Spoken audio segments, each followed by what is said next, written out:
to open my bakery business in a very difficult time, at the time of financial crisis. But I was very confident that I will make it and it will be successful. I would like also to thank BDB Bank because they also, from their part, as SMEs, they supported us financially. I appreciate their support. They let me to start my business because, as you know, we are SMEs, we don't have enough money to start our businesses. And also they supported me in one of the companies, the 4W companies, location, which we already taken an incubator for at least 1 year to do our process, paper process. And I have an experience of the last company. It was very difficult for us to operate because of some difficulties that we faced for these 2 years. But I'm happy with the difficulties. We opened last week the coffee shop, and it is in Budaya Road. I hope everybody can come and support me in having coffee. Okay. I will not forget Tamkeen. Tamkeen, through their different programs, really, they helped SMEs because without them, I think we cannot carry on for the next stage. So they have really totally different programs that anybody can take all their programs at the one time. Yani if you need accounting, you can go for accounting. If you need auditing, you can go auditing. If you need financial loans from different banks, you can get, and other things, technical problems. I think I am not Tamkeen, but please, you open their website and you will see, and you will get benefit yani, from their programs. Of course, I am here for any question you have. I would like to thank everybody and organizer for the event. Thank you very much, Ahlam. And now I would like to invite Mrs. Anuradha Shaw, Senior Lecturer of BIBF in the Banking Department, to give her presentation. Ladies and gentlemen, good evening. I welcome you all to this occasion. I stand in front of you in all humility for the confidence placed in me by our acting director at the moment of BIBF, as well as head of banking center, Dr. Subhadra Gandhi. And I would like to start, before I start my formal presentation, I would like to introduce myself to you. My name is Anuradha Shaw. I work at BIBF. The authority I bring to this occasion for my speaking here is, in fact, my past as a banker serving small and large businesses as financial, as well as my other past as a businesswoman myself in Canada. So before I start the formal presentation, I would like to set up a small image for you of what small business people are and what they mean and what they do to encourage employment and to provide jobs for millions of unemployed people. 30 years ago, when I started off as a young bank manager, I had a young woman come to me to my bank looking for a loan to start a small business. She was a mechanical engineer looking for a job and quite unsuccessful in finding one. And so she said, Mrs. Shaw, I need a loan to start a small garage, a car repair garage, and I'm looking to you for help. In the social, cultural context of India at that time, when I was the branch manager there, it was quite unusual for a young woman to be looking to start a car repair garage. So I told her, what skills do you have? And she said, Mrs. Shaw, I can repair any kind of car for any kind of problem. I've learned it on my father's knee. And unfortunately, my mechanical engineering education didn't give me a job, but I would like to start one myself. I would like to start a small business. Under the authority vested in me at that time, I took a chance on her. I said, oh, cool, a woman running a car garage shop. That should be interesting.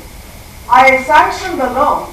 She became very successful because of hard work, integrity, and dedication.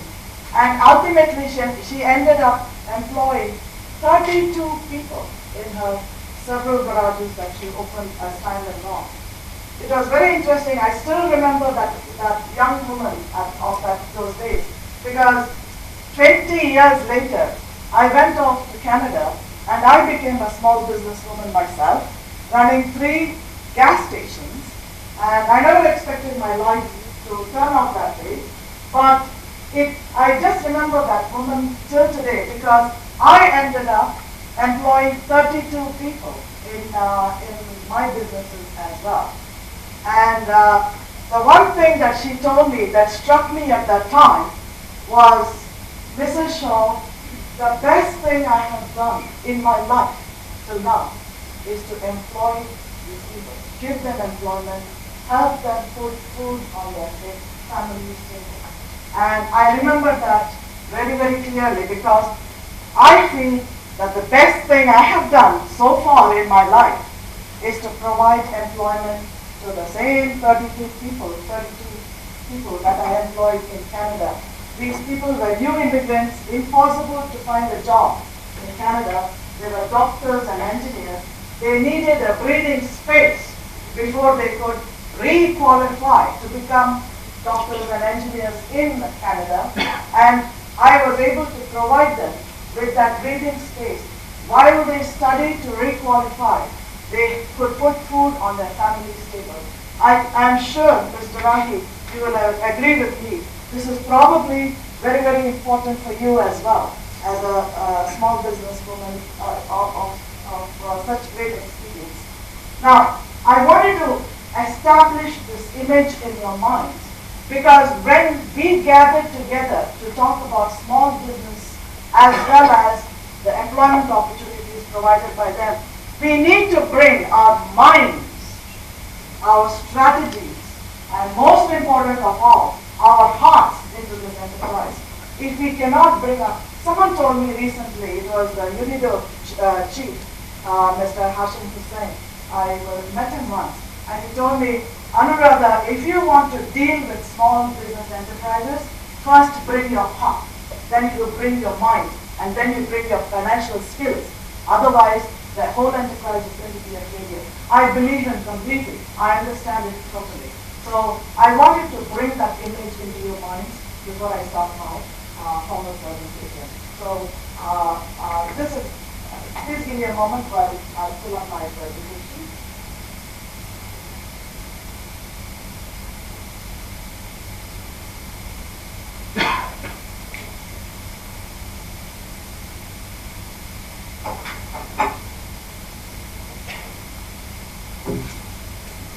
Small and medium enterprises, SMEs as they are called, have emerged as an engine of, a powerful engine of development. In many developed and developing countries of the world, mostly because of their contributions to the gross national product. Small and medium enterprises in countries like India, for instance, have established themselves as innovative, strong, powerful engines of development because of their most generous contributions of providing employment for millions of people and allowing them to make a living. Small and medium enterprises typically employ from 5 to 250 workers, and they help reshaping the productive sectors, all productive sectors of the economy, and they generate employment, that's for sure, and also they create an environment of entrepreneurship within a nation's economy, as well as they provide a very, very viable source of innovation within the economy. Globally, as per UNIDO, SMEs contribute over 90% of business enterprises and 50 to 60% of total employment. It is the sheer substantive contribution in employment creation that makes SMEs so important for developing as well as developed economies. Going further, small and medium enterprises also play an important role as seedbeds of innovation, and unfortunately, they suffer a lot from lack of support in some senses. They are stifled by short-sighted regulatory environments, as well as poor access to inputs. They are also stifled by lack of capital, which is a very critical issue for SMEs. According to a World Retail Banking report, in Europe, 2002 to 2007, the number of SMEs grew by 11%, but their contributions have been in the number of employees that went up by 9% vis-a-vis 4% and 3% respectively for larger enterprises. Larger enterprises are capital intensive. Small businesses are labor intensive. So they are the source of employment of thousands of people, and they have to be taken seriously. SME business accounts for almost 1/3 of retail non-banking income. This is an important statistic. Non-banking income, net banking income, retail net banking income, although it comprises less than 10% of total retail banking portfolio.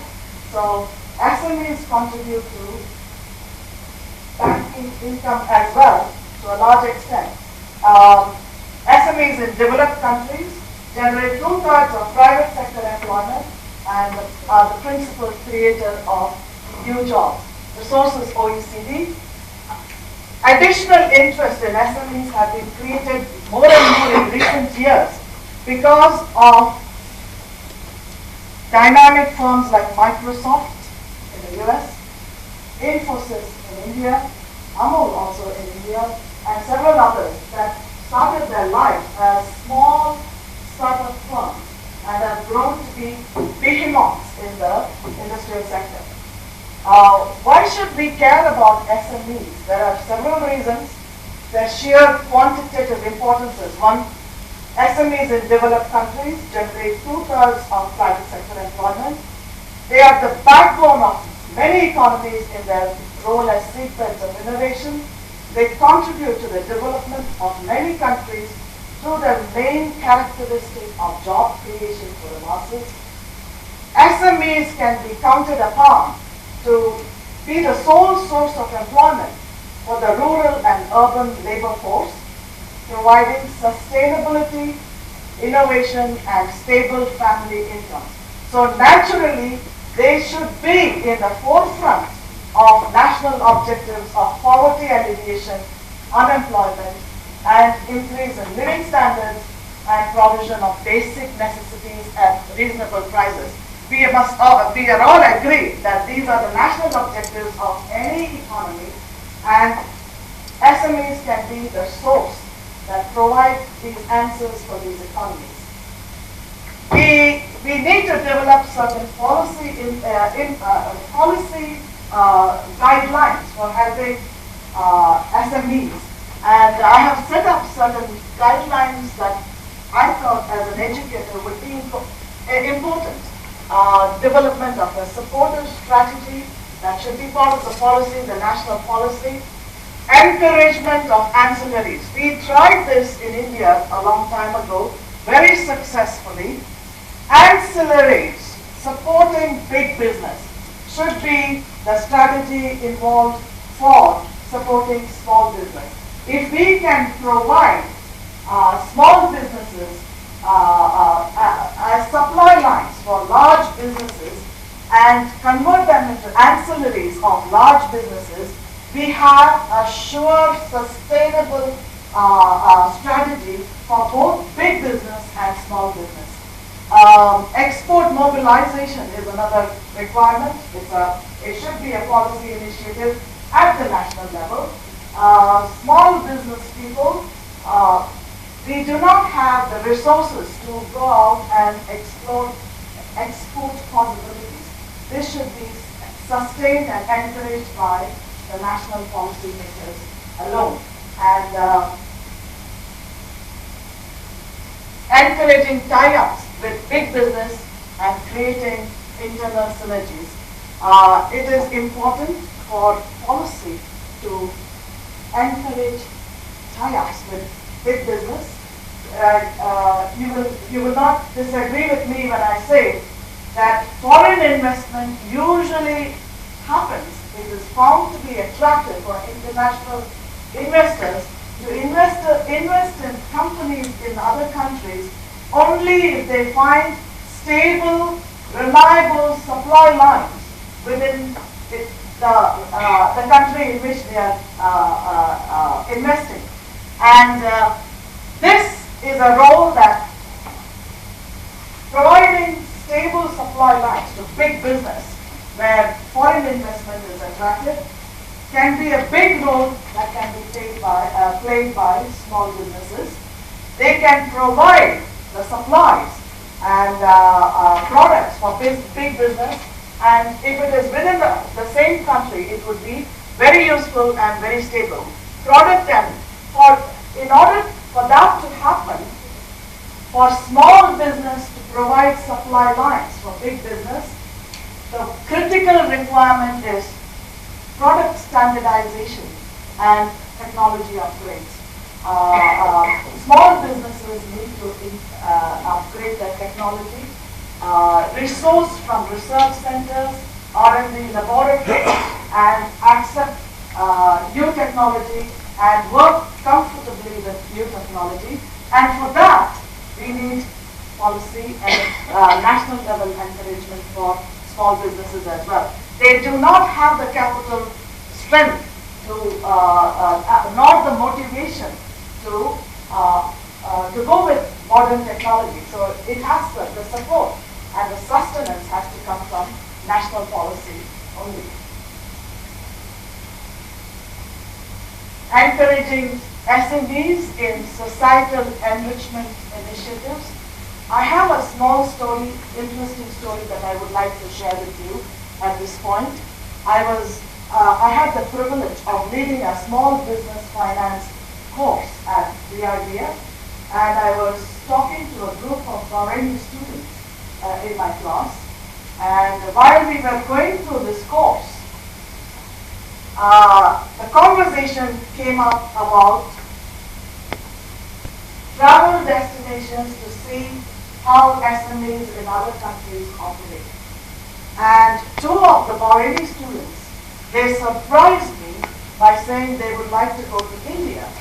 So the thing in my mind when they said India was the cultural, social attractions of India, the traditions of India. Was that why they were wanting to go to India? So I asked them, why would you want to go to India? So the answers these two young people gave me astonished me. One of them said, I would like to go to India to see a country which manufactures everything from toothpicks to stations. You know, from safety pins to stations. The country manufactures everything. Small, big, large, mammoth businesses. You know, surprising. And another student told me, the reason why I want to go to India is because it is a country that recycles everything. You know, recycle. Used perfume bottles, old shoes, you know, throwaway newspapers. It recycles everything. Believe me, this was not what I expected as answer. So I looked at myself. I was looking at tradition, the past. These young people of Bahrain were looking at innovation. I was looking at conservation, but they were looking at conservation from a very different perspective. I was looking at the past. They were thinking about the future. Conservation recycling, ecological innovation. That's what they were thinking of. You know, I was very proud to be standing in the same room as young people who are thinking and looking at perspectives so different from mine. It was a moment of pride and pleasure for me to associate myself with how these young people were thinking. For them, it was innovation, diversification, conservation, you know, and it was amazing. It was an amazing moment for me. And I told them, look, that's a business idea right there. Innovation, diversification, and conservation. Why not? Look at it as a business plan, you know. And this is what the world needs. We need people like you to be thinking of building small businesses and growing these concepts, these wonderful concepts of societal enrichment. And we need policy as well to encourage these young people who are thinking of the future, thinking for themselves of the future. What we need to do, build strategies, but we need to focus in on certain key issues. One of them is providing strong linkages between technology providers and SMEs. We discussed a little earlier that SMEs do not have the capital or the motivation to embrace new technology and build their standards. So we need to provide strong linkages from technology providers and SMEs as technology users to build their capabilities for entering into subcontracting and ancillarization of activities with big business. So this will provide stable supply lines between small business and big business. Regulatory reforms need to be thought of at a national level for encouraging access to export markets. Now, export markets, we talk about export markets, but we need to talk about specific export markets where small businesses can sell off quite a bit of what they are producing. For instance, they need to go into densely populated export markets, and if their idea is innovative, their product is good technologically, they are going to have millions of buyers. So we need to concentrate on which export markets are they going to be directing their attention at and build that into the small business encouragement that we will be giving. And they need adequate financing. So there are small businesses that go to certain densely populated countries like the US, India, China, and the first order would be 1 million units, you know. So we need to look at export markets where these businesses can sell and sell and sell. So when we build export relations, trade relations, we need to look at what markets are we dealing with and how is it going to help our small businesses. And creating protective environments for SMEs to market their products and services to big business. This requires a vision of helping both big business come to terms with the fact that they can only look out to small business to provide their supplies. This can be done quite easily. We tried this as well. We used to give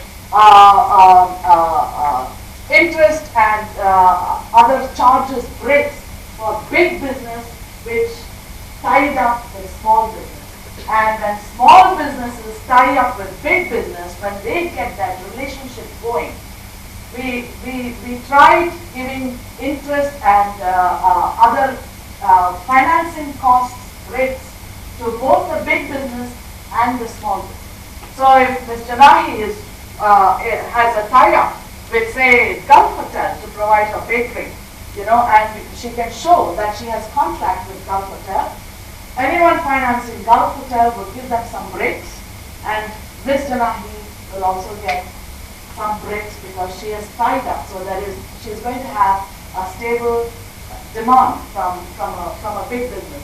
This way, both sides can be helped to have a continuing relation of demand and supply. So this requires financial subsidies and cost breaks for big business to absorb products and services, as well as cost breaks to SMEs who can win such tie-up collaborations with big business. This encourages both the big business and the small business to come together in a contractual understanding, because they are both going to be benefited ultimately.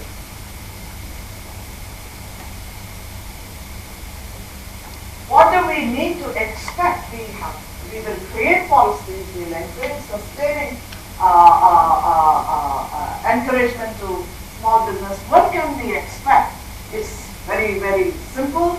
Transition small businesses, help in transition from a small rural economy to an urban economy. That's a requirement for any developing economy. They can create seamless links between small and large enterprise, and they will absorb productive resources at all levels. If the proper vision and guidance and encouragement is given, this is going to be the result of from small business. They will also provide, they have and they will continue to provide GDP growth to developing and developed economies. The job creation is a given for small businesses, and they are very innovative, and they are the seedbeds of innovation anyway, and then they have great flexibility in adapting to market changes. So according to UNIDO, the SME value proposition has been an income distribution across the economy, stable family incomes, efficient resource utilization and employment, as well as stable family incomes. I'll go on to another frame over here, which I wanted to discuss. We need to build a small is smart way of thinking. Small is always smart where small business is concerned. We should narrow focus by identifying priority sectors. When we build a strategy, we need to narrow our focus to what do we want from the SME sector. What do we want? Exports, stable supply lines, income. Build a strategy around those requirements and promote beneficial linkages among small and large firms. Strengthen technology and R&D initiatives. This is critical for small business to marry with big business. Bolstering human resource development strategically. Our school, BDB, has done a lot of work. I've been to their incubator center.